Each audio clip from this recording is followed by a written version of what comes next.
The moment Ada Morgan walked into that Sunday gathering with dust on her boots and grief still carved into the lines around her eyes, every man in Caldwell, Kansas turned to look at her. But only one of them was bold enough to say out loud what he intended to do about it. It was the spring of 1882, and Caldwell sat right on the edge of the Kishom Trail like a coin balanced on its rim, liable to tip one way or the other depending on which wind blew hardest. The cattle drive still pushed through in great churning rivers of horn and hide, and the town smelled of leather and wood smoke, and the particular kind of dust that gets into your lungs and never truly leaves. It was a town that had seen fortune and violence in equal measure, where the saloon doors swung open more often than the church doors, and where a woman alone was either respected or preyed upon, with very little territory in between. Ada Morgan was 31 years old, though she carried herself with a kind of hard-won dignity that made her seem both older and younger at once. She had dark brown hair that she kept pinned up beneath a plain bonnet, and eyes the color of creek water in autumn, somewhere between green and amber depending on the light. Her hands were not the hands of a woman who sat idle. They were capable hands, calloused at the palms from fence posts and rope lines, strong at the knuckles from hauling water and working soil. She was not a delicate woman, but she was a beautiful one, in the way that useful things become beautiful when you understand how hard they work. She had been a widow for 14 months. Her husband, James Morgan, had died in February of the previous year from a fever that took him in 4 days flat, leaving her with 160 acres of homestead land 3 miles east of Caldwell, a barn that needed re-roofing, 2 draft horses named Bess and Corwin, a milk cow she called Sunday, and a debt to the Farmers and Merchants Bank that did not stop growing simply because her husband had stopped living. She had a daughter, too, Clara, who was 9 years old and had her father's stubborn jaw and her mother's eyes, and a habit of asking questions that Ada never quite had the heart to refuse. For 14 months, Ada had managed alone. She had planted winter wheat and sold what she could. She had mended fence lines by hand until her shoulders ached so deeply she could feel the ache in her teeth. She had renegotiated her loan terms twice with a bank manager named Harold Prout, who had a habit of looking at her in a way that made her feel like livestock being assessed for purchase, rather than a landowner seeking fair terms. She had done all of this without complaint, without asking for charity, and without letting Clara see how close to the edge of ruin they sometimes stood.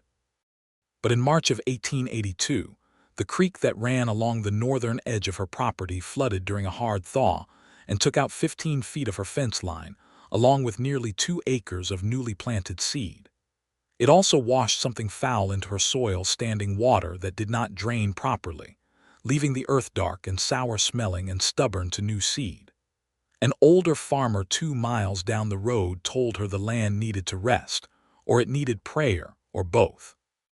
Ada Morgan was a practical woman first, but she was not without faith, and she believed that the two things, practicality and faith, were not necessarily opposed. That was how she came to be standing in the newly organized Sunday congregation at the Caldwell Community Church on a warm April morning, waiting for the new preacher to arrive so she could speak with him privately about blessing her land. The new preacher's name was Reverend Thomas Holt, a thin, earnest man of about 45 who had arrived in Caldwell 3 weeks prior from Topeka with a black coat and a well-worn Bible, and a genuine desire to do good in a town that sometimes resisted goodness with considerable vigor. Ada had met him briefly the previous Sunday, and found him kind, if a little overwhelmed by the frontier directness of his new congregation. She had sent word through the church deacon, a retired farmer named Silas Webb, that she would like to speak with the Reverend about a matter of spiritual and practical concern. She arrived early that Sunday morning, while the wooden pews were still mostly empty, and the light came through the single window in long amber planks. Clara sat beside her, feet swinging because they did not quite reach the floor, studying the grain of the wooden pew with the focused attention she brought to everything.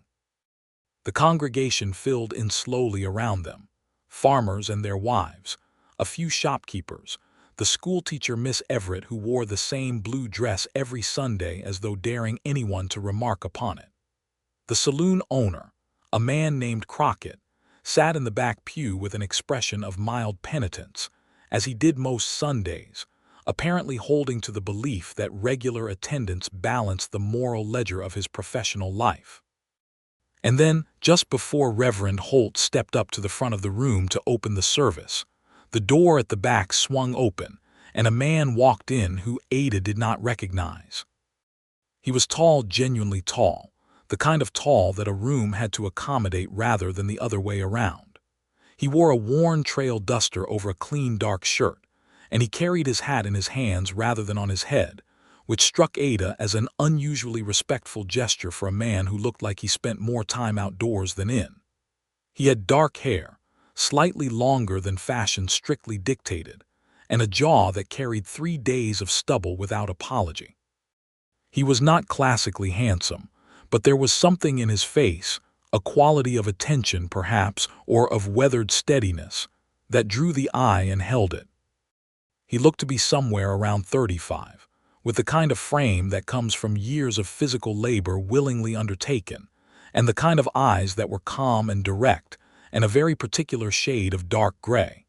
He slid into the pew behind Ada without a word, turning his hat slowly in his hands, and the service began. Ada paid attention to Reverend Holt's sermon with the focused effort of someone who had come for a specific purpose. He spoke from Psalms, about restoration and the goodness that could come after seasons of loss, and Ada found that the words landed closer than she expected, pressing against something sore inside her chest. She kept her face composed, because she had learned that composure was armor, and in Caldwell, Kansas in the spring of 1882, a widow needed armor. When the service ended, and the congregation began to disperse in the leisurely way of people who have nowhere urgently to be on a Sunday morning, Ada took Clara's hand and made her way to the front where Reverend Holt was shaking hands, and accepting the particular mix of compliments and criticisms that frontier congregations delivered with equal good cheer. "Reverend Holt," Ada said, when the knot of people around him had thinned enough to permit a direct conversation. "I am Ada Morgan. I sent word through Deacon Webb." Reverend Holt took her hand with genuine warmth. "Mrs. Morgan, of course. Yes, Sila's mentioned your situation. You have farmland that has suffered some damage and you are looking for. I would like you to come out and bless the land," Ada said. It came out more plainly than she intended, perhaps more plainly than was socially elegant, but she had found over the past 14 months that plain speech saved time and grief in roughly equal measure. "I know it sounds old-fashioned, but the soil in the northern field has been sitting wrong since the thaw flood, and I do believe, that there is something to be said for asking God to have a hand in it alongside whatever practical measures I take." Reverend Holt nodded slowly, with the expression of a man who was new to this territory, and had not yet determined where the line between pastoral duty and personal comfort was most appropriately drawn.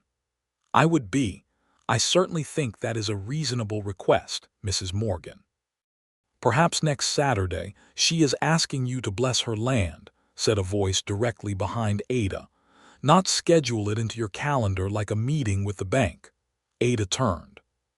The tall man from the back pew was standing just behind her right shoulder, close enough that she could smell the clean scent of soap and outdoor air that clung to his coat. He was looking at Reverend Holt with an expression that was not unkind, but was absolutely direct, the expression of a man who said what he thought, and had made a kind of peace with the consequences of that habit. "I beg your pardon," Ada said.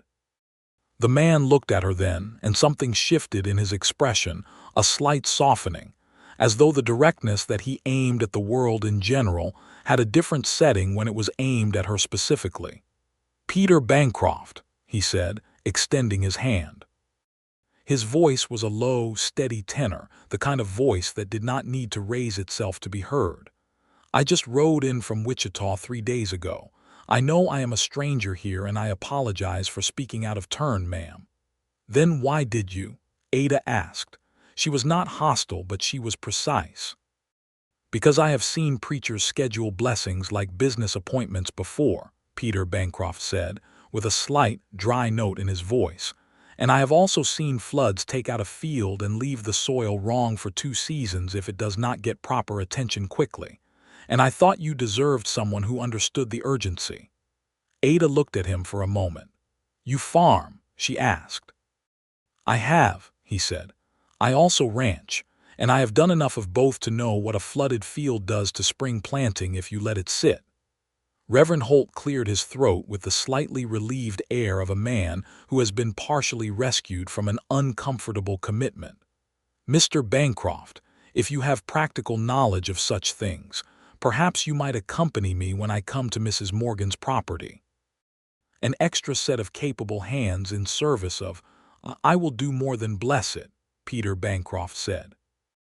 He said it to Reverend Holt, but his eyes moved briefly to Ada as he said it, and there was nothing presumptuous in the look, only a quiet certainty, like a man who has made an assessment and arrived at a conclusion and intends to stand by it.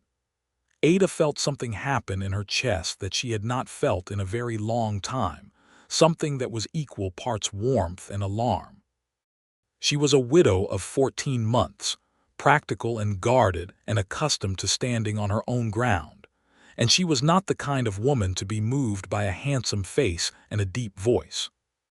But she was also a woman who had been carrying more weight than one person should carry alone for a very long time, and there was something about the steady, unapologetic quality of Peter Bancroft's offer that settled into her like warmth settles into cold hands slowly, and then all at once. "You are welcome to try," she said. Her tone was measured and did not betray the warmth in her chest. "Though I warn you, the land has been uncooperative." Peter Bancroft smiled, a genuine smile, not a practiced one, that arrived a little reluctantly and then stayed. "So has most of the best land I have ever worked," he said. Clara had been standing at Ada's side through this entire exchange, with the focused silence of a 9-year-old who is absorbing every detail for later analysis. She looked up at Peter Bancroft with her father's stubborn jaw and her mother's direct gaze and said, with great seriousness, "Our cow is named Sunday." Peter Bancroft looked down at her with an expression that was entirely genuine. "That is an excellent name for a cow," he said. Clara considered this, then nodded once, satisfied. Ada decided in that moment that whatever this was, whoever this man was, she would at minimum give him the chance he had offered. It cost her nothing but time, and the land needed help that was as real as it was spiritual. She told him so, gave him directions to the Morgan homestead, and said that she and Reverend Holt would expect him Wednesday morning. She walked home with Clara's hand in hers and the spring sun on her back, and she told herself very firmly that she was thinking only about the northern field and not at all about dark gray eyes. She almost believed it. Wednesday came clear and dry, which was a mercy. Ada was up before dawn, as she always was, feeding the horses and milking Sunday, and getting a fire going in the kitchen stove so that there would be coffee for when the men arrived. Clara was up early too, lurking in the barn with the focused intent of someone who had decided that the goings-on of Wednesday were sufficiently interesting to warrant close observation. Reverend Holt arrived first, riding a somewhat elderly bay mare with his black coat and his Bible, and the slightly uncertain air of a man venturing into territory that is not quite what his training prepared him for. Ada poured him coffee, and they spoke briefly about the property, the northern field, the standing water that had finally receded but left the soil dense and dark, the way the seed had not taken in the 3 weeks since she had tried the first planting. Peter Bancroft arrived 20 minutes later, and he did not arrive empty-handed. He came in a wagon rather than on horseback, and the wagon bed held a set of tools that Ada recognized, and some that she did not, a soil fork and a spade, and what appeared to be a hand plow of an older, simpler design than the one in her barn, along with several sacks of something she could not immediately identify. He climbed down from the wagon with the easy, economical movement of a man who has gotten down from wagons 10,000 times and sees no need to make an event of it, and he tipped his hat to Ada with a politeness that was entirely natural rather than performed. "Good morning, Mrs. Morgan," he said. "Good morning, Mr. Bancroft," she said. "You came prepared." "I went into Caldwell yesterday and spoke with the man at the feed store," he said. "Fellow named Drummond. He knows this soil better than anyone in town, apparently. He told me what he thought the problem was and what he thought would help." Ada stared at him. "You spent your own money on supplies for my field." Peter Bancroft looked at her steadily. "I said I would do more than bless it," he said simply. "I meant it." Ada opened her mouth and then closed it again, because she could not, in that moment, find a response that did not either sound ungrateful or sound like something she was not yet prepared to say. She settled for, "You will have breakfast first. I insist." He did not argue. The four of them, Ada, Peter, Reverend Holt, and Clara, who had materialized from the barn with hay in her hair and absolute authority in her bearing, sat around Ada's kitchen table and ate biscuits and bacon and drank strong coffee. Reverend Holt spoke about his time in Topeka and asked polite questions about the community. Clara explained the naming conventions she applied to all of the farm animals, which was a subject of considerable personal importance to her. Peter Bancroft ate with the quiet appreciation of a man who does not take a good meal for granted, and twice Ada caught him smiling at something Clara said, not the polished smile of a man performing charm, but the genuine, slightly unguarded smile of a man who finds a child's seriousness genuinely delightful. After breakfast, they walked out to the northern field together. The sky was high and blue, and a warm spring wind moved through the dry grass at the field's edge. The damaged soil was easy to see darker than the surrounding earth, dense and compacted, with a sour undertone that you could almost smell if you bent close enough. Reverend Holt stood at the edge of the field with his hat in his hands and his Bible open, and he read from Genesis and from Psalms, his voice carrying cleanly in the open air.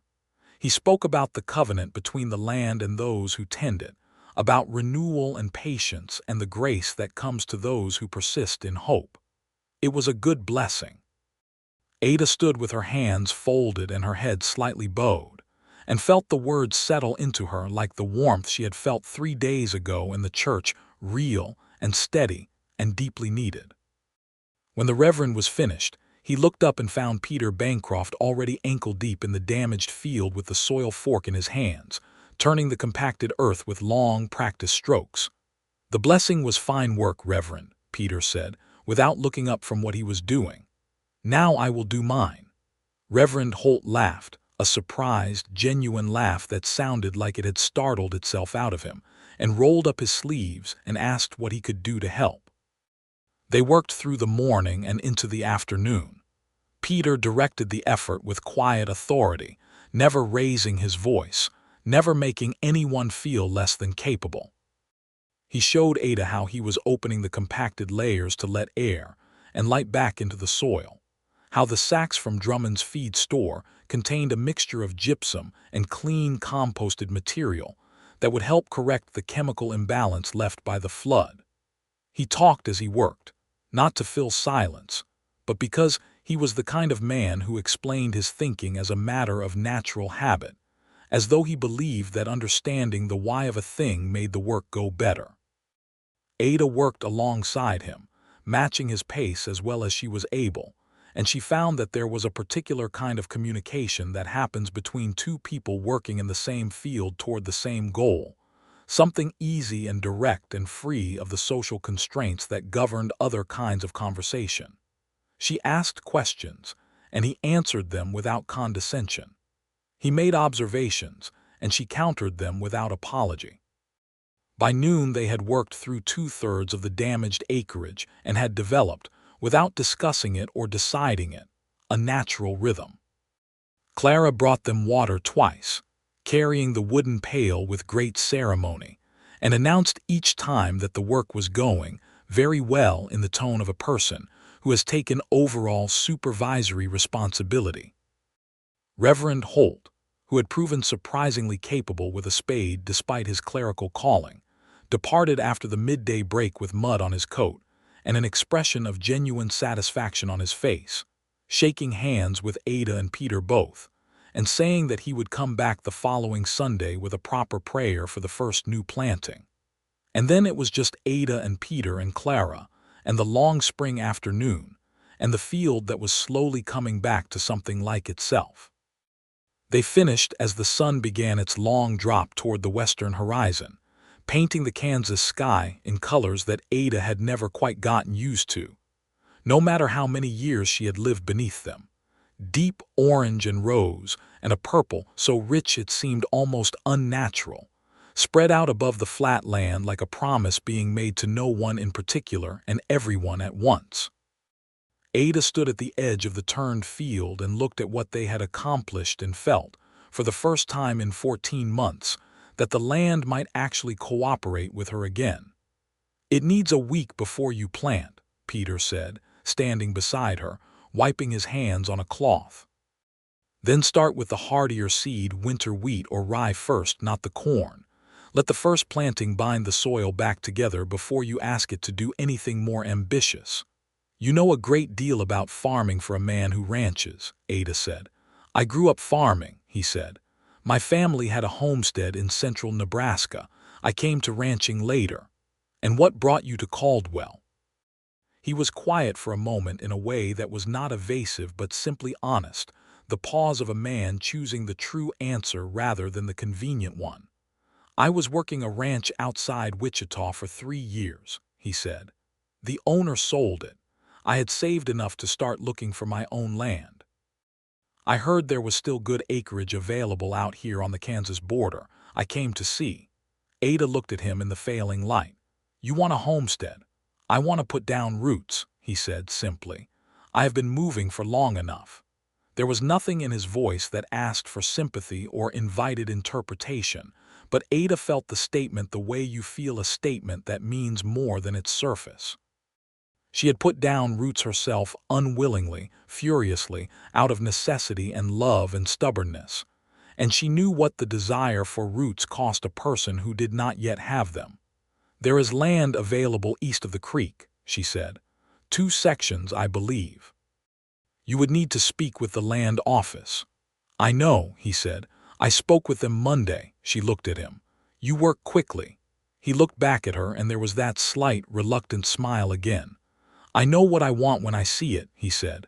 The silence that followed was the kind that has weight to it, not an empty silence but a full one, crowded with things that were not yet ready to be spoken.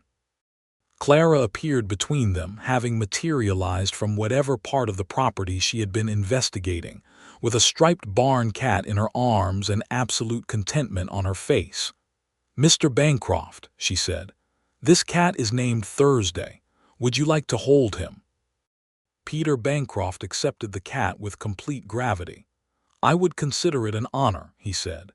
Ada watched him hold the cat with the same steady, careful hands he had used all day in her field, and something warm moved through her chest again, and this time she did not try to argue with it. She invited him to supper. He came back Thursday. He came back Friday. He came back the following Monday with a copy of a planting guide he had borrowed from Drummond at the feed store, and they sat together at Ada's kitchen table after Clara had gone to bed and went through it page by page, marking which crops would suit her soil and which would be wasted effort. The lamp between them made a small warm circle of light, and outside the Kansas night was deep and star-thick and absolutely still, and Ada became aware, at some point during that quiet hour, that this was the most at peace she had felt since before James died. It unsettled her. She was not sure she had the right to feel at peace, though she could not have said exactly who it was she was afraid of taking the feeling away. Peter seemed to sense the shift in her. He was perceptive in a way that she had not initially expected from a man of few words, and he did not press or probe but simply gathered up the planting guide and said that he had taken up enough of her evening and that he would be back Saturday to help with the first replanting. At the door he paused, hat in hand, and said, "Mrs. Morgan, You are doing something remarkable out here. I want you to know that I see that." Ada stood in the doorway with the lamplight behind her and the night in front of her, and she said, "Thank you, Mr. Bancroft," and meant it more deeply than she could express with those 3 words. He nodded once and walked to his horse, and Ada watched him go and then closed the door and stood for a moment with her back against it, feeling the solid wood behind her and the solid ground beneath her, and something that might have been hope beginning to grow where grief had been for so long. The months that followed were the most industrious of Ada's life, which was saying something considerable given what the previous 14 months had been. With Peter Bancroft's help, and it was help freely given, never once offered as charity or condescension, the northern field came back with a stubbornness that matched Ada's own. The first planting of rye took hold and by June was showing strong green lines across the soil like stitching on a wound. The fence line was rebuilt.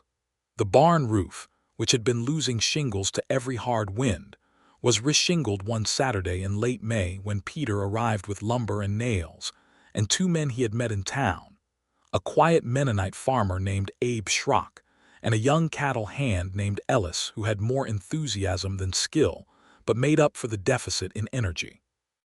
Ada watched 3 men on her barn roof in the afternoon light, and felt something she recognized belatedly as happiness. Peter had filed on the land east of the creek in late April and was building himself a modest cabin with the same quiet, systematic purposefulness he brought to everything. He was not rich. He was, in fact, operating on a precisely calculated margin, but he was competent and steady, and he did not let the scope of what he was attempting intimidate him into half measures. Ada saw his land for the first time in May, when she rode the eastern fence line to check her boundary markers, and she found him post-setting with a methodical focus that left no room for anything extraneous. "You fence first," she observed, pulling Bess to a stop. "Always fence first," he confirmed, tamping the post without pausing. "You have to know where your land is before you can work it." "That is either very practical or very philosophical," she said. He looked up at her with that reluctant smile. "With me, it is usually both," she laughed. It was a real laugh, not the polite, social laugh of a woman managing a conversation, but the kind of laugh that comes from genuine, surprised delight. And it changed her face in a way that Peter Bancroft appeared to find entirely distracting, because he missed the post on the next stroke, and said something briefly under his breath that was not quite suitable for polite company. Ada laughed again, which did not help matters, and rode home feeling lighter than she had in longer than she could accurately calculate. The town of Caldwell itself was its own kind of complication, because a small town in 1882 had very clear opinions about widows and their associations with unmarried men, and those opinions were not always charitable. Ada was aware, without being told, that her neighbors had noticed Peter Bancroft's regular presence on her property. Most of them were kind about it. Farming communities understood practical cooperation and did not necessarily read romance into every shared fence line. But there were exceptions. Harold Prout from the bank came to see her in June, ostensibly about her quarterly loan payment, but the visit had a secondary quality to it. A pointed curiosity about the man who had been seen coming and going from the Morgan homestead with what Prout described, with a careful neutrality that did not quite hide its edge, as some regularity. Ada paid her loan payment, which she had in full and in cash for the first time in 4 quarters, and she looked Harold Prout in the eye and said that Mr. Bancroft had been a considerable help in restoring the damaged field, and that the results spoke for themselves, and that she hoped Mr. Prout would agree that a woman managing 160 acres alone was entitled to accept practical assistance from a neighbor without it becoming a matter for speculation. Harold Prout said, of course, naturally, no one was suggesting otherwise, and left with his hat in his hands and his curiosity unsatisfied, which Ada found deeply satisfying. There was also a woman named Vera Hutchins, who was the wife of one of the town's more prosperous cattle dealers, and who had appointed herself the primary moral accountant of Caldwell's social register. Vera Hutchins stopped Ada after church one Sunday in late June with the particular smile of a woman who is about to say something unkind in the nicest possible language. "Ada, dear," Vera said, "we all think it is just wonderful how that Mr. Bancroft has taken such an interest in your property. Of course, we do wonder, and I say this only out of concern for your reputation. You understand, whether it might be appropriate to make the nature of the arrangement more, shall we say, formal." For appearances, Ada looked at Vera Hutchins for a long moment with the amber-green eyes that had been looking at people and seeing past their performances for 31 years. "Vera," she said pleasantly, "I will keep that under consideration. You have a lovely Sunday." She walked away, took Clara's hand, and went home, and when she got there she sat on the porch in the late afternoon light and thought, for the first time in a conscious and direct way, about what it would mean to make things formal with Peter Bancroft. The thought did not frighten her as much as she expected it to. It frightened her a fair amount, to be clear. She was a woman who had been married and widowed and left to manage the wreckage of a life cut short, and the idea of opening that kind of vulnerability again was genuinely terrifying in a way she could not easily dismiss.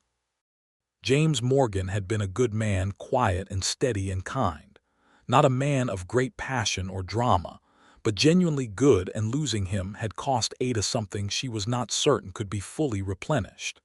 She was not sure she had the same capacity she once had to love without reservation, but she thought about Peter Bancroft's hands in her field, turning the sour soil to something that could grow again. She thought about the way he listened when she spoke, not waiting for his turn to talk, but actually listening, following her thinking with a focused attention that felt almost radical in its simplicity. She thought about the way he was with Clara, who had taken to him with the unself-conscious directness of a child who has not yet learned to pretend she does not care about things. She thought about the lamplight in the kitchen and the planting guide and the way he had said, with absolute simplicity, "I know what I want when I see it." She sat on the porch until the sun was all the way down and the stars were thick overhead, and the night sounds of the Kansas summer were in full voice around her, and she thought about all of it, and she let herself feel what she felt, which was large and complicated and shot through with both longing and terror. Then she went inside, put Clara to bed, banked the stove, and said a plain and honest prayer that went something like, "God, I am not sure what I am doing, but I believe I need to find out." It was July before anything was said directly, and it came about in a way that was characteristic of both of them, not planned, not dramatic, but honest in the way that the best things are honest. There had been a fence dispute. Not between Ada and Peter, between Ada and a man named Garrett Cole, who owned the spread to the south, and who had been gradually, incrementally moving his fence line north over the course of the past year in the way that some men do things, slowly enough that each individual step seems arguable, fast enough that the accumulation becomes a real problem before you have fully registered it happening. Ada had noticed the discrepancy in June and had measured her boundary stakes carefully, and confirmed that Garrett Cole's south fence was now approximately 14 feet north of where the survey markers said it should be. She had gone to speak with Cole about it herself, because that was who she was, and the conversation had gone badly, not violently, but badly in the way that conversations go badly when one party is in the wrong and knows it, and responds to that knowledge with aggression rather than correction. Cole was a large, florid man of about 50 with a temper that he did not much bother to manage, and he had told Ada without quite threatening her, but in a way that made the possibility of threat clearly visible, that surveying errors happened all the time, and he had been farming that line for 15 years, and she might want to take care how she went around making accusations of a man who had more standing in this community than a widow woman with a failing farm. Ada had looked at him with the calm, iron-spined composure that was her finest and most effective quality, and had said that she would be looking into the matter further. And she had walked back to her wagon and driven home, and sat in the barn with Bess and Corwin for 10 minutes, breathing carefully, before she went inside. She told Peter about it the next morning when he came to help with irrigation trenching. She told it plainly, without editorializing, laying out the facts in the order in which they had occurred. Peter listened with the complete focused attention that she had come to rely on, and when she was finished he was quiet for a moment, and then he said, "The survey markers are the legal record. You have the right." "I know I do," Ada said. "But Cole is not going to give up those 14 feet without a fight, and a legal fight costs money I do not have extra of, and a direct confrontation with a man like that." "I am not suggesting a direct confrontation," Peter said steadily. "I am suggesting that you go to the land office with your original survey, file a formal notice of boundary dispute, and let the legal process be what it is. And I am suggesting that when you do, I come with you." Ada looked at him. "Why?" He looked back at her with those dark gray eyes, and there was something in them now that had not been there in quite the same way before, or perhaps it had always been there, and she had only been willing to see it today. "Because you should not have to do every hard thing alone," he said, "and because I do not want you to." The silence that came after that was the same kind of full, weighted silence as the one in the field on that first evening, but longer now and deeper, and neither of them looked away. "Mr. Bancroft," Ada said finally, "I need to ask you something directly." "I would prefer that," he said. "What is it that you want from me?" she asked. "Not from my field or my fence dispute or any practical matter. What is it that you actually want?" Peter Bancroft set down the irrigation tool he was holding with the deliberate care of a man who is taking an action slowly because it matters to him to get it right. He turned to face her fully, and the morning light was on his face and his hat was in his hands, and he looked at her with an honesty that was almost difficult to meet directly. "I want to know you," he said. "I want to be near you. He stopped, recollected himself, and started again in a slightly more ordered way. "I came to Caldwell to find land and put down roots. And then I walked into that church and saw you, and I thought, here is a woman worth putting roots down beside, if she would ever have me." Ada's heart was doing something complicated inside her chest. She was very still, the way still water is still surface calm and depth working. "I was married," she said. "I loved my husband. He was a good man." "I know," Peter said. "I am not asking you to forget him or pretend that part of your life did not happen.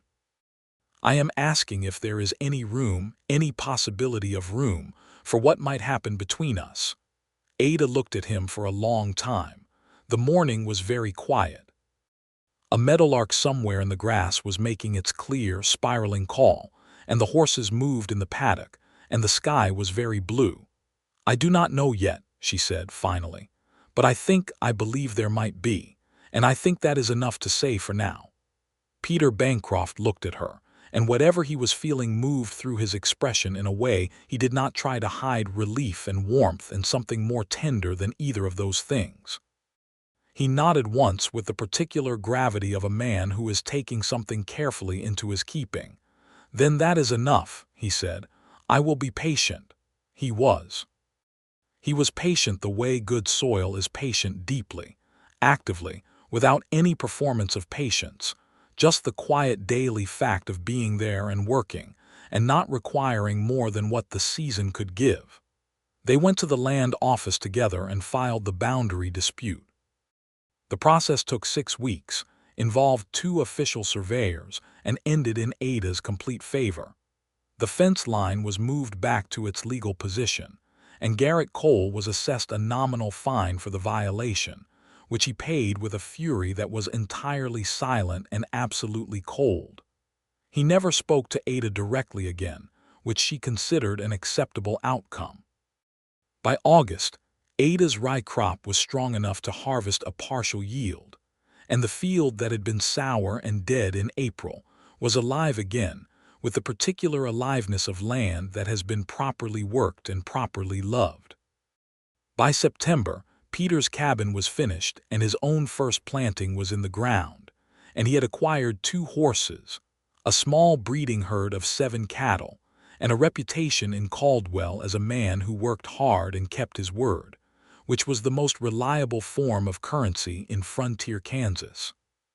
He and Ada had dinner together 3 times a week by then, alternating between his new table and hers, and Clara had begun treating his cabin as an extension of her own territory, appearing there on Saturday mornings with the barn cat Thursday under one arm and opinions about the furniture arrangement. Ada and Peter had not kissed. They had not discussed love in explicit terms beyond that one morning conversation. But the feeling between them was present and large and entirely apparent to anyone who looked. Reverend Holt saw it and smiled. Deacon Webb saw it and said nothing. Miss Everett, the schoolteacher, saw it and made a small, contented noise. Even Crockett, the saloon owner, who was not known for romantic sensitivity, remarked to one of his regulars that the Morgan widow and the new homesteader had that particular look about them. The particular look was real. Ada felt it, the way her awareness shifted when Peter was near, the way a room seemed differently organized when he was in it. She felt it in the way conversations with him were simultaneously easy and important, never trivial, never performative. She felt it in the way she had begun looking forward, consciously, to the next day, which was something she had not done in 14 months of grief. She was also, privately, still afraid. She was honest with herself about the fear. She was not the kind of woman who pretended emotions were other than what they were, and she sat with it and examined it and tried to understand what it was made of. It was partly grief, still, the unfinished kind that surfaces when you try to move forward from loss. It was partly the reasonable caution of a woman who had learned that the world did not protect you simply because you deserved protection. It was partly something more specific and personal, the fear that she had become so accustomed to managing alone that she did not know how to be with someone without losing the self she had so painfully rebuilt. She talked about this eventually to Reverend Holt, not in confession, she was not that denomination, but in the straightforward, practical pastoral conversation that she had come to appreciate in his Sunday morning availability. She laid the fear out plainly, as she laid most things out, and Reverend Holt listened and said something that she turned over in her mind for several days afterward. "There are 2 kinds of strength, Mrs. Morgan," he said. "There is the strength that comes from holding everything yourself, because you have learned that you must. And there is the strength that comes from choosing to let someone stand alongside you, not because you cannot stand alone, but because you are brave enough to choose not to. The second kind is harder than the first, I think, but it is not weakness." Ada thought about this for several days.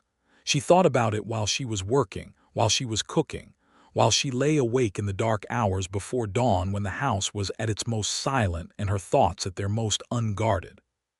She thought about it sitting on the porch one evening in late September, watching the last of the summer light drain out of the sky, while the sound of Clara's voice reading aloud to herself drifted from the upstairs window. Peter had walked over from his cabin. It was only a 20-minute walk across the eastern fence line, and had found her on the porch, and had sat down on the steps without being invited because he knew by now that the invitation was implied. They sat in comfortable silence for a while, the kind of silence that only exists between people who have earned it through enough hours of genuine conversation. "Peter," she said. "Ada," he said. He had begun using her given name sometime in August, and she had begun using his, and neither of them had remarked upon it because it had simply been what was right. "I think I have been afraid," she said. "I know," he said. "That does not bother you." "No," he said. "You would be foolish not to be afraid. You have had good reason to build walls, and you have built them well, and they have served you. I have not wanted to knock them down. I have only wanted," he paused, finding the words. "I have wanted you to know that I am here, on the other side of them, and I am not going anywhere." Ada looked at him in the September dusk. He was sitting 3 steps below her, which put his face more or less level with hers, and the light was the color of amber and it made everything look warm and true. "I do not want to lose myself," she said. "I fought very hard to become who I am after James died. I do not want to disappear back into being only someone's wife." "You could never disappear," he said, with a quiet certainty that was not flattery but observation. "It is not in your nature. And I have no interest in a woman who has made herself smaller to accommodate me. I want all of you exactly as you are, difficult and strong and honest and all of it." Ada's throat was doing something complicated. "Difficult," she said. A slight curve at the corner of his mouth. It was a compliment, a peculiar one. "I mean it peculiarly." The half-smile deepened for a moment and then softened into something more serious. "Ada, I love you. I have known it for some time now, and I have not said it because I did not want to frighten you or rush you, but I am saying it now because it is true and because you deserve the truth." Ada breathed in slowly. The evening was very still.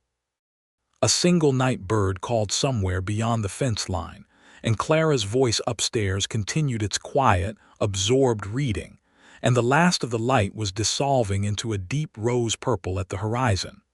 "I love you too," she said. It came out simpler and more certain than she expected, as though it had been waiting behind her teeth for the right moment to step forward. "I have been trying very hard not to, and I have not succeeded." Peter Bancroft looked at her, and the expression on his face was one she had not seen there before, open and unguarded and full of something that made her own chest ache with a feeling that was entirely different from grief, though just as large.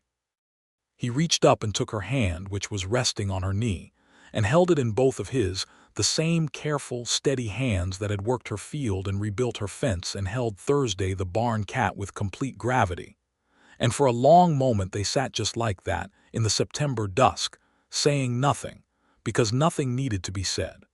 Then Clara's voice from the upstairs window said, with great satisfaction, "I knew it." Ada laughed and Peter laughed, and the evening was filled with it, warm and genuine and real. And Ada felt something release in her chest, something that had been held very tight for a very long time, and the release of it was like the first breath after a long time underwater. He asked her to marry him on a Thursday in October, which seemed appropriate given the cat. He came to the house in the evening, and he was nervous in a way. She had never seen him be nervous before. He who was steady about everything was slightly off balance, as though the stakes of this particular task exceeded his ordinary composure, and he stood in her kitchen with his hat in his hands and asked if she might consider becoming his wife. He said that he understood if she needed time. He said that he was not asking her to give up anything, not her land, not her name if she preferred to keep Morgan, not her independence in any form. He said he was asking if she would let him be her partner, in the full sense of that word, for the rest of their lives. Ada looked at him across her kitchen table for a moment, with the lamplight between them, and she thought about all the mornings and evenings of the past 6 months and all the honest conversations and all the work done side by side and all the things she had felt and examined and come to understand. She thought about what she had told herself the first day she saw him, that whatever he was, she would give him the chance he offered, and how far she and that first day now seemed from each other. "Yes," she said. "Peter, yes." He exhaled, a long, controlled release of breath that told her exactly how much the question had cost him in composure, and he came around the table and took her face in his hands and kissed her for the first time, and it was exactly what a first kiss should be, tender and certain, and full of the particular relief of something that has been long known being finally, completely spoken. Clara, when informed the next morning, said that she had put this possibility under serious consideration for several months, and that she approved, and could she have a puppy? Ada said she would consider the puppy on its merits. They were married on the second Saturday of November 1882 in the Caldwell Community Church, with Reverend Holt officiating and the small, warm congregation around them, made up of the people who had become, over the course of one extraordinary year, something like a community for Ada Morgan and something entirely new for Peter Bancroft. Deacon Webb was there. Drummond from the feed store was there, in a good coat that appeared to be somewhat borrowed. Abe Schrock the Mennonite farmer and young Ellis the cattle hand were there. Miss Everett wore her blue dress. Even Crockett, the saloon owner, sat in the back pew with an expression that, for once, was something more than mild penitence, something that looked almost like genuine warmth. Ada wore a dress she had made herself from good dark blue wool, because it was November and wool was practical, and she was, at her core, a practical woman. She wore her hair down for the occasion, which she almost never did, and it fell to her shoulders and caught the candlelight in a way that made Peter Bancroft, when he saw her coming down the church aisle, go entirely still for a moment with the expression of a man who is looking at something he is not quite sure he deserves. She reached his side and took his hand and looked at him, and he looked at her, and Reverend Holt began to speak, and the words were old and true and full of weight, and Ada felt them settle into her with the same quality as that first blessing on her field, the feeling of something lost being restored, of damaged earth being turned and opened and given back to the light. They said their vows clearly and meant them completely, and when it was done and Reverend Holt pronounced them husband and wife and Peter Bancroft kissed his bride in front of the small, warm congregation of Caldwell, Kansas, there was a round of sincere applause, and what sounded very much like a sob from Miss Everett, who was not generally known for sentimentality. Clara stood next to them and accepted congratulations on the general outcome with the air of someone who had seen this coming and is pleased to have been proved right. After the wedding, in the way of all frontier communities who take any excuse for communal celebration seriously, there was a supper in the church hall, long tables with good food contributed by half the congregation, and fiddle music from a young man named Amos who had a genuine gift, and dancing that began with the waltz and progressed, as these things do, toward the considerably more energetic. Ada danced with Peter for the first dance, a waltz, to Amos's slow and earnest rendering of something that might have been a hymn rearranged, and she was aware of the solidity and warmth of his hand at her waist, and the way he moved with that same economical grace he brought to everything physical, and she thought that she had not danced in over 2 years, and that dancing felt now like another form of the restoration that had been the theme of this entire year. "Are you happy?" he asked her quietly as they turned. She considered this with the same seriousness she brought to all real questions. "Yes," she said, "I am. Are you?" "More than I have words for," he said. Which, for a man of limited vocabulary, is saying something. She laughed, and the laughter was warm and real, and the fiddle played on, and the November night outside was cold and clear and star-bright, and inside the church hall of Caldwell, Kansas, it was everything warm and alive. The winter that followed their marriage was the first winter in 2 years that Ada did not lie awake calculating the margin between what she had and what she needed. The Morgan homestead and Peter's adjoining claim had been formally combined, the fence line between them removed, the acreage consolidated into a single working property that was now called, by general local consensus, the Bancroft place, though Ada had said firmly that the original Morgan homestead deed would remain in both their names, and Peter had said equally firmly that was exactly how it should be. They were, together, genuinely good at the life they had built. They had different strengths and different tendencies, and they had enough genuine respect for each other's judgment to accommodate the differences without friction. Peter had a way of thinking about land and livestock, and the longer arc of what a working ranch could become that was strategic and patient. Ada had a way of managing the immediate and the practical, the household, the finances, the intricate social web of a frontier community, that was precise and effective. They each understood things the other was still learning, and they each taught without condescension and learned without resentment. They also simply liked each other, which was perhaps the most underrated quality in a marriage, especially in one lived at close quarters through the considerable demands of frontier life. They liked talking, and they liked working side by side, and they liked the quiet evenings when Clara was in bed and the house was still and they sat together at the table or on the porch, and the conversation went wherever it wanted to go, unhurried, unperformed. Clara adapted to the new arrangement with the pragmatic ease of a child who has already, at 9 years old, survived the loss of her father and a year of watching her mother rebuild from nothing. She liked Peter. She had always liked him, from the first Sunday at church when he had said that Sunday was an excellent name for a cow.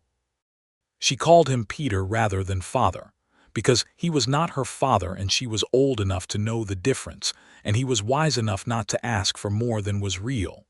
And over the months of that winter, it became clear that what they had, the three of them, was not a replacement for what had been lost, but something genuinely new, with its own particular warmth and quality. Spring came again, and with it the second planting on the restored northern field, which this time went into ground that was ready for it, opened and amended and rested over the winter into something that could hold and nurture a seed without reservation. Ada planted it herself on a March morning with Peter working the row beside her, and Clara carrying the seed bag with the same ceremony she brought to all meaningful tasks, and the meadowlarks calling across the flat Kansas land in that spiraling, clean sound that always seemed to Ada like the land's own voice, saying that it was all right, that things could grow here, that this was good ground. The crop that came up that summer was the best Ada had grown in her 4 years on the homestead. The winter wheat was strong and even, the rye had taken a second-year hold, and the eastern acreage that was now under Peter's management was putting in the first season of a cattle operation that was modest in scale but sound in foundation. By harvest time, Ada's debt to the Farmers and Merchants Bank was fully retired, paid in full, in cash, on a September afternoon when she walked into Harold Pruitt's office and laid the final payment on his desk, and said, politely and with genuine satisfaction, that she hoped they would have no further occasion to discuss financial terms. Pruitt, who had developed a slightly different expression for Ada since her marriage, less assessing, more respectfully cautious, said that he congratulated her on her excellent management of the property. Ada thanked him and went home, and that evening she and Peter sat on the porch with the harvest smell in the air and the account book between them showing numbers that were on the right side of the ledger for the first time in years, and Ada felt a completion, a deep, settled sense of something finished and something begun that she had not been sure she would ever feel again. "We did it," she said. "You did it," Peter said. "I helped." "We did it," she said again firmly, and he conceded the point. That winter, Ada told Peter that she was expecting. She told him on a December morning before dawn in the kitchen where she had made coffee because she had been awake since 3 and could not return to sleep for the particular anxious excitement of the news she was carrying. She told him plainly, as she told him everything, and she watched his face as the information arrived and settled. He was quiet for a moment, the full, working quiet that she knew was not emptiness but process, and then he looked at her with an expression that was absolutely open and shot through with a tenderness so complete it was almost difficult to look at directly. "Ada," he said softly. "I know," she said. Yes, I know."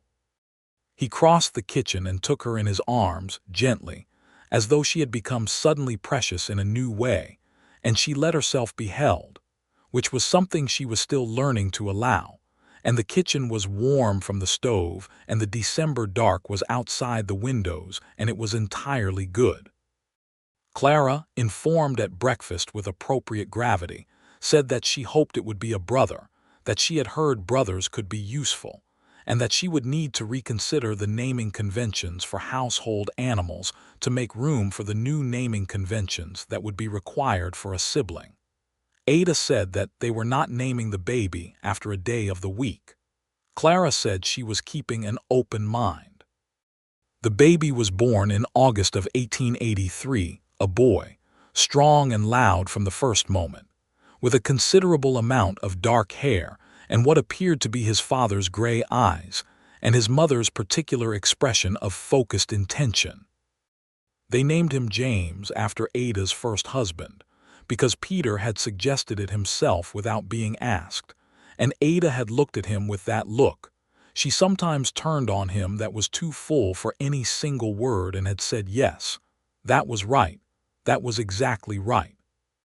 James Morgan Bancroft was welcomed into the world by Reverend Holt's blessing and Clara's intense supervisory interest, and a community supper that Caldwell organized with the particular warmth of a small town that considers a new baby a communal event.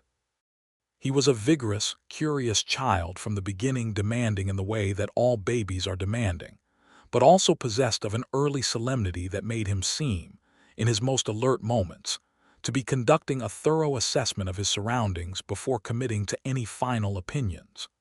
Peter was, as a father, what Ada had suspected he would be: steady and present and genuinely delighted by the child in a way that had no performance to it.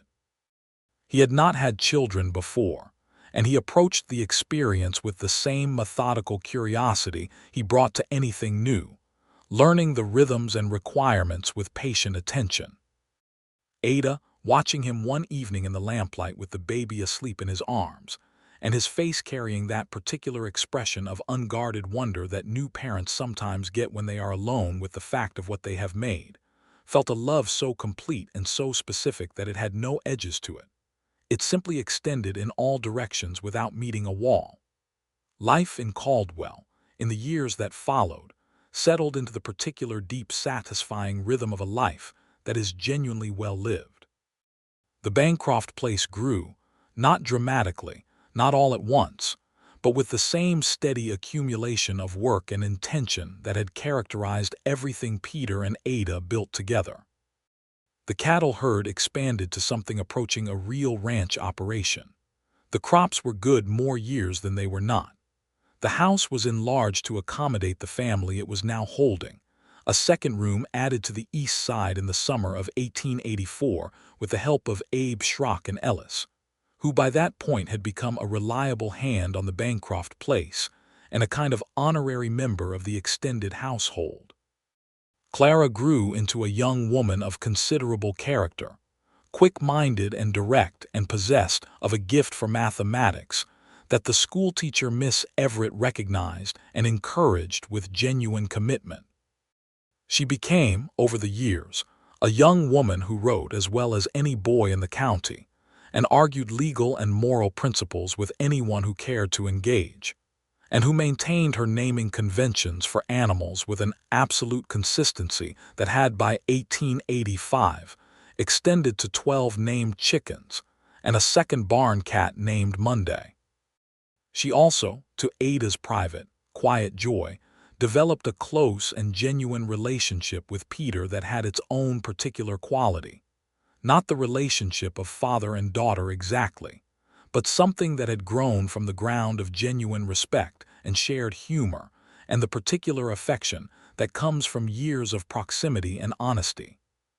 Clara was 17 in 1885 and had begun to talk about attending the newly established normal school in Topeka when she came of age, and Peter was the one who encouraged this most actively, who helped her write the letter of inquiry, who said without reservation that her intelligence was an asset and that she should use it to the full extent of her ability, because good minds did not grow well when they were contained.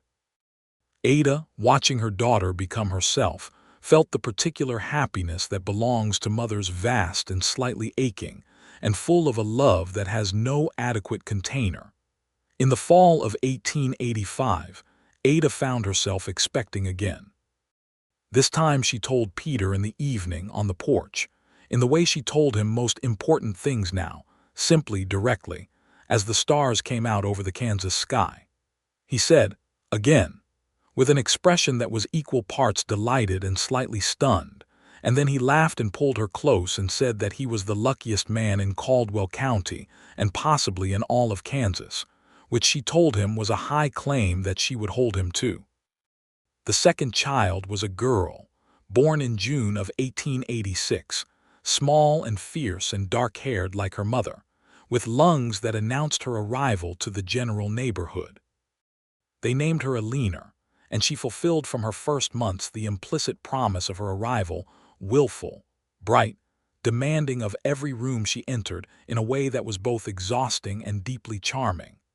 James, who was now 3, regarded his sister with the careful attention of a child who is not yet sure whether this new development is a feature or a complication, and arrived eventually at the conclusion that she was both, which was accurate. The town of Caldwell itself changed over the years. All frontier towns did in those decades, either dying or growing into something more settled and ordinary than the raw, high-wire tension of their origins. The cattle drives that had made Caldwell's wild reputation thinned after the mid-1880s as the railroad changed the patterns of the trade, and the town shifted, as towns do, from the rough transients of the trail era to the quieter permanence of established community. New families arrived. Businesses opened and closed and opened again. A proper schoolhouse was built in 1884, replacing the single room that had served Miss Everett for years. A second church appeared, and then a small lending library, and then a doctor's office that was genuinely staffed. The Bancroft place was, by 1887, one of the established working properties of the surrounding area, respected, productive, the kind of place that newcomers were pointed toward as an example of what good work and good judgment could build. Peter had a reputation by then as a man whose word was worth more than most men's contracts, and Ada had a reputation as a woman who could manage anything and who did not suffer fools in any form, and the two reputations together made for a household that people trusted and sought out for counsel. There were still hard seasons. A drought in 1886 took a third of the hay crop and made the following winter lean. A particularly bad ice storm in early 1887 killed 2 of the cattle and required 3 weeks of intensive repair to fencing and outbuildings. Life on the frontier was never soft, and both Ada and Peter were too clear-eyed about reality to expect it to be. But the hard seasons were managed from a foundation that was solid financially, practically, and in the deeper sense of 2 people who trusted each other completely and knew they were not facing anything alone. They marked their 5th wedding anniversary in November of 1887. Reverend Holt organized a small celebration at the church, without their instigation, entirely of his own fond initiative, and the same small community that had witnessed their marriage 5 years before gathered again, somewhat expanded and somewhat changed by the years but recognizable in all the ways that mattered. Ada stood in the church with Peter's hand in hers and Clara beside her, and James and Alina held between them and the faces of the people who had become their world around them. And she thought about the Sunday morning 5 years ago when she had walked into this building with dust on her boots and grief in her eyes, and a specific, practical request about her damaged land.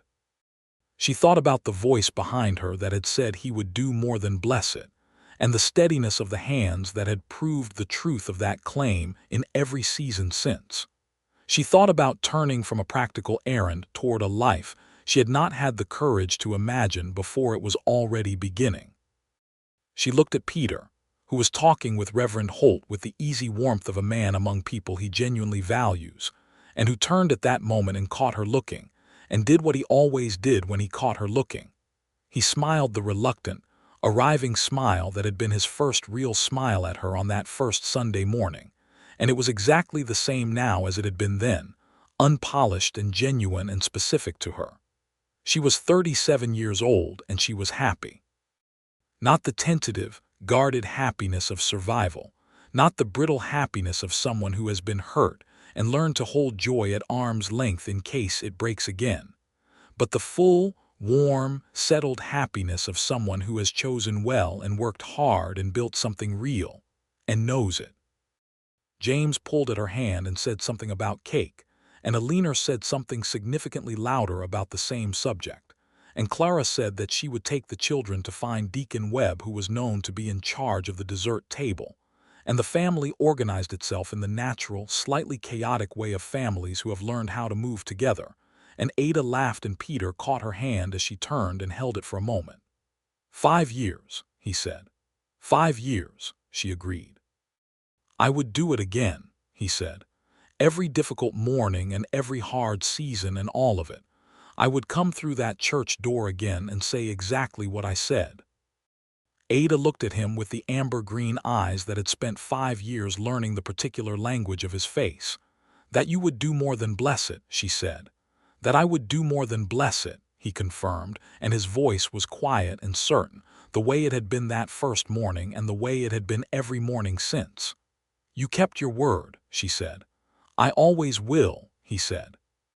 The fiddle music had started somewhere in the church hall. Amos again, older now but still gifted, playing something slow and sweet, and Clara had returned with James and Alina, and was attempting to organize a form of dancing that accommodated a 3-year-old and a 1-year-old simultaneously, with limited success and considerable joy.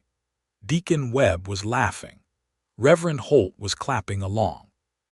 Miss Everett, in her blue dress, she had eventually acquired a second one, also blue, but slightly different, which Caldwell regarded as a significant development, was dancing with Abe Schrock in a way that suggested a separate and pleasant story of its own.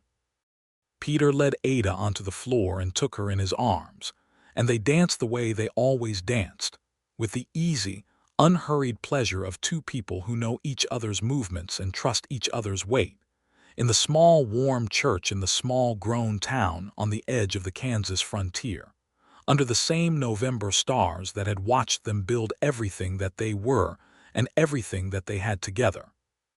The land outside was dark and still and vast, as the Kansas land always is, stretching out in all directions under a sky that has more stars in it than the human mind can quite contain.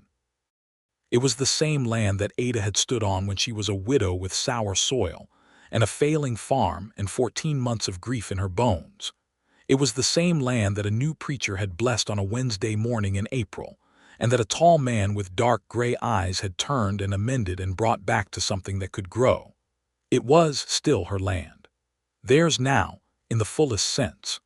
Rich and capable and rooted, the way things become when they are properly loved and steadily tended over time.